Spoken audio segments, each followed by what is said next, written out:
Hello everyone. एक नया type का क्वेश्चन देखते हैं। आपका जो हम सिंपल इंटरेस्ट को पढ़ रहे हैं, इस सिंपल इंटरेस्ट के चैप्टर में हम कुछ टाइप्स के क्वेश्चंस को देखेंगे। अभी आप जो आपका सामने बोर्ड में दिख रहा होगा कि हम इस तरीके के टाइप के क्वेश्चन करेंगे। ये क्वेश्चन ना काफ़ी बार पूछे जाते हैं, बार बार पूछे जाते हैं आपके एग्जाम में। और सिंपल इंटरेस्ट जैसे कि नाम से ही पता लग रहा है सिंपल इंटरेस्ट, और ये सच में होता भी बहुत आसान है।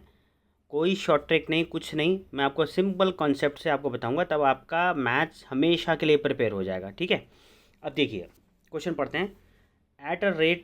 Eight a certain rate of simple interest per annum a sum of money amounts to 13/8 of itself.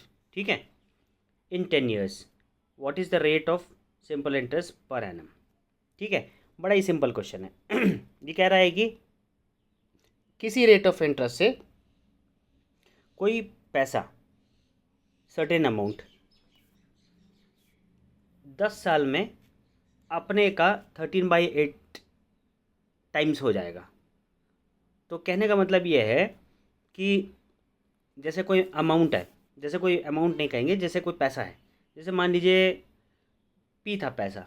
ठीक है, तो क्या हुआ कि 10 years में ये पैसा 10 नहीं, ये पैसा आपका थोड़ा सा इसको रब करना पड़ेगा पहले। ये पैसा हो गया आपका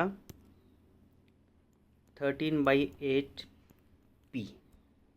ठीक है, कोई पैसा आपने पी किसी को दिया और 10 साल बाद वो पैसा बढ़कर 13/8 हो गया। देखिए 13/8 है, इसका मतलब ये एक से बड़ा है, मतलब ये 1 greater than 1 है, मतलब ये पी से बड़ा है। इसका मतलब इसके अंदर क्या है, जैसे मैं आपको दूसरे एक अलग तरीके से समझाता हूँ। जैसे मैं मान के चल रहा हूँ कि कोई कह रहा है कि आपका पैसा 100 रुपये आपने किसी को दिया सिंपल इंटरेस्ट पर, किसी रेट ऑफ इंटरेस्ट से। ठीक है, मान लीजिए आर रेट ऑफ इंटरेस्ट से किसी को पैसा दिया, और आफ्टर 10 years ये पैसा कुछ टाइम हो गया, मतलब 5 times हो गया, मतलब 500 हो गया। तो ये क्या जादू हुआ कि ये 100 रुपये आपके 500 रुपये बन गए। समझ में आ रही है ना बात। मतलब इसके अंदर आपका इंटरेस्ट भी है, इसके अंदर आपका प्रिंसिपल भी है। कोई आदमी जिसको आपने 100 रुपये दिए, 10 साल में आपको 500 रुपये वापस कर रहा है। तो 500 रुपये क्यों वापस कर रहा है? क्योंकि 100 रुपये तो आपने उसको दिए ही थे, प्लस 400 रुपये भी दे रहा है आपको। तो ये जो एक्स्ट्रा अमाउंट दे रहा है ये क्या है? ये एक्स्ट्रा अमाउंट है आपका इंटरेस्ट, सिंपल इंटरेस्ट। वही ये क्वेश्चन बोलना चाह रहा है। ये क्वेश्चन क्या बोल रहा है? ये क्वेश्चन बोल रहा है कोई अमाउंट था पी, और 10 years में ये कितना हो गया? 13/8 पी। देखिए इसमें इंटरेस्ट है कि नहीं कैसे पता लगाएंगे?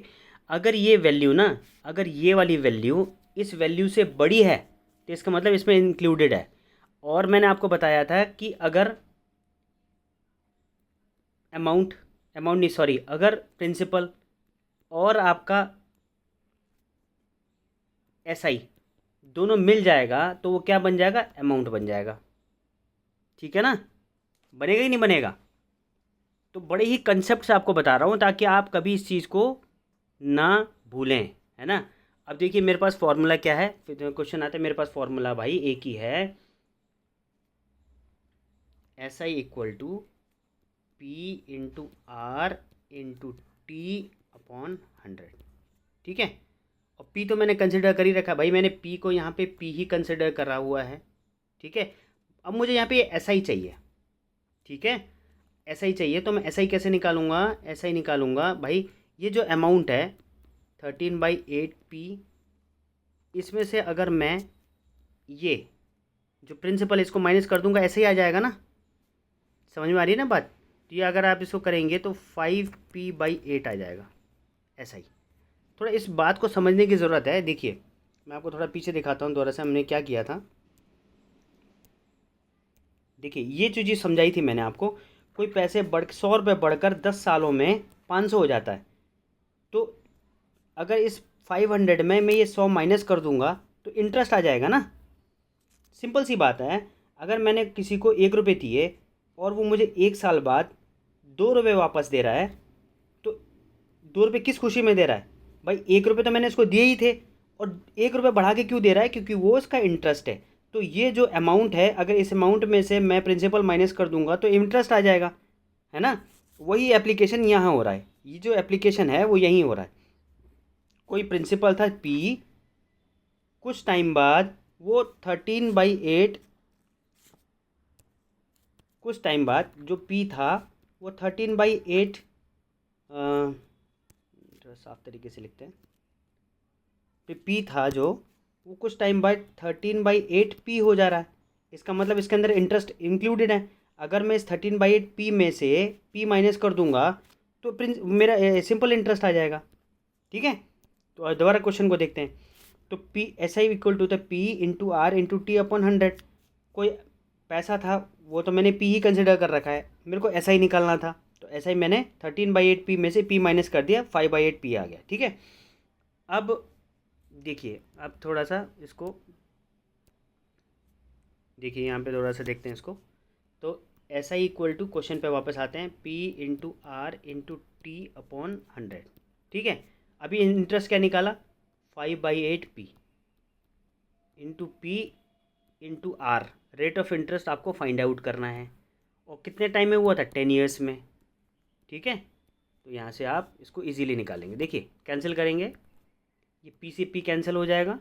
ठीक है, और ये हो जाएगा 2 से कैंसिल, 4 टाइम्स 5 टाइम्स, तो ये आ जाएगा आपका 5×5 = 25।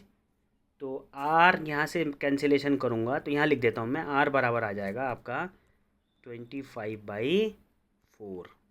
ठीक है, और थोड़ा सॉल्व करेंगे इसको, ये आ जाएगा आपका, नए पेज पे बता देता हूँ, इसको थोड़ा और सॉल्व करेंगे, आर इक्वल टू हो जाएगा 25/4, इसको और सॉल्व करेंगे आ जाएगा 6.25%। ठीक है, तो ये क्वेश्चन कुछ इस तरीके के, कुछ टाइम में कुछ बन जाता है।